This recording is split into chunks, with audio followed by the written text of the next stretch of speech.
26 जानेवारी 2018 या दिवशी नागपूर मेट्रो रेलचं लोकार्पण करण्याचं टार्गेट आहे। या महत्वाकांक्षी प्रकल्पाचं 30% काम पूर्ण झालंय। या मेट्रो रेलच्या मार्गावर बांधल्या जाणाऱ्या स्टेशनचं डिझाईन तयार केलं जात असून भारतासह फ्रान्स आणि जर्मनीच्या जागतिक दर्जाच्या आर्किटेक्टच्या मदतीनं हे डिझाईन तयार करण्यात आलंय। नागपूर मेट्रो रेल कॉर्पोरेशन लिमिटेडला हे डिझाईन प्राप्त झालंय। यातल्याच एका डिझाईनवरून स्टेशनचं बांधकाम होणार आहे। एकूण 39 किलोमीटर लांबीच्या या प्रकल्पापैकी 12 किलोमीटर लांबीचं काम सुरू झालं असून त्याच्या विविध टप्प्यांवर स्टेशन्स बांधली जाणार आहेत। जागतिक पातळीवरील आर्किटेक्ट्सनी या स्टेशनची डिझाईन्स तयार केली आहे।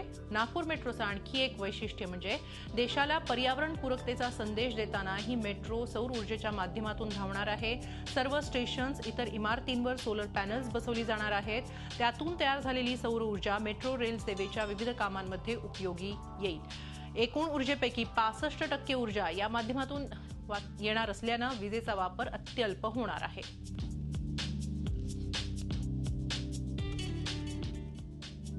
या संदर्भात आपण अधिक माहिती घेऊया। आमचे प्रतिनिधी अखिलेश हळवे यांच्याकडून। अखिलेश, स्टेशनचं डिझाईन मिळतं आहे, त्याचा आता फर्स्ट लुक आपण झी24 तासवर पाहतो आहोत।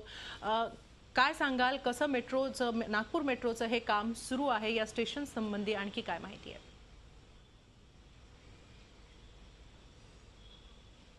खरं आहे आणि अतिशय वेगाने संपूर्ण काम सुरू आहे आणि साधारणतः 2 वर्षानंतर ह्या पूर्ण प्रकल्पाचं लोकार्पण होणार आहे। त्यामुळे साहजिकच अतिशय वेगाने काम पूर्ण झालंय, सुरू झालंय आणि एकीकडे 30% काम पूर्ण झालं आणि जर का स्टेशनच्या डिझाईनचा विचार केला तर अतिशय ख्यातनाम जे आंतरराष्ट्रीय दर्जाचे आर्किटेक्ट्स आहेत त्यांनी डिझाईन तयार केलं। त्यामुळे मग जर्मनीचे असतील, फ्रान्सचे असतील किंवा दिल्लीचे असतील, अतिशय नावाजलेले सगळे आर्किटेक्ट्स आहेत त्यांनी डिझाईन तयार केलं आणि त्याच्यामधलं एक डिझाईन त्यातलं ते फायनल होऊन त्याच्याप्रमाणे रेल्वे स्टेशन हे स्टेशन मानले जाणार आहे। आणि स्टेशनचा विचार केला तर अत्याधुनिक हे स्टेशन्स असतील, अगदी आंतरराष्ट्रीय दर्जाचे स्टेशन्स असतील आणि आपण ज्या प्रकारे फर्स्ट लुक आपला प्रेक्षकांना दाखवलं त्यामुळे त्याची जी पूर्ण सोयी त्या स्टेशनच्या अंतर्गत असतील त्या अगदी वाखाणण्याजोगी राहणार आहेत।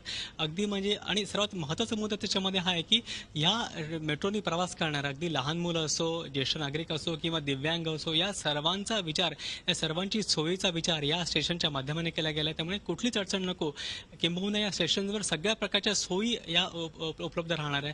काही मेट्रोच्या माध्यमाने, काही सरकारी यंत्रणेच्या माध्यमाने किंवा काही खाजगीच्या यंत्रणात किंवा खाजगी कंपनीच्या माध्यमाने सोयी उपलब्ध होणार आहे। त्यामुळे सर्व प्रकारच्या सोयी स्टेशनवर उपलब्ध राहणार। त्यामुळे एक अतिशय हायटेक स्टेशन या माध्यमाने हे बांधले जाणार आहेत आणि या स्टेशनच्या माध्यमाने नागपूरच्या रेल्वेचा मेट्रोचा प्रवास सुकर व्हावा हे सगळे प्रयत्न केले गेले आहेत। एकूण हा पूर्ण जो पट्टा आहे हा 39 किलोमीटरचा पट्टा आहे। त्यामुळे पूर्वेपासून पश्चिमेपर्यंत किंवा उत्तरपासून दक्षिणेपर्यंत हा पूर्ण 39 किलोमीटरचा पट्टा आहे आणि या पूर्ण पट्ट्यावर मेट्रो रेल धावेल असं पूर्ण टार्गेट केलं जात आहे आणि 2018च्या 26 जानेवारीला याचं लोकार्पण करावं हा टार्गेट असल्यामुळे या सर्व प्रकल्पाचं काम अतिशय वेगानं सुरू आहे।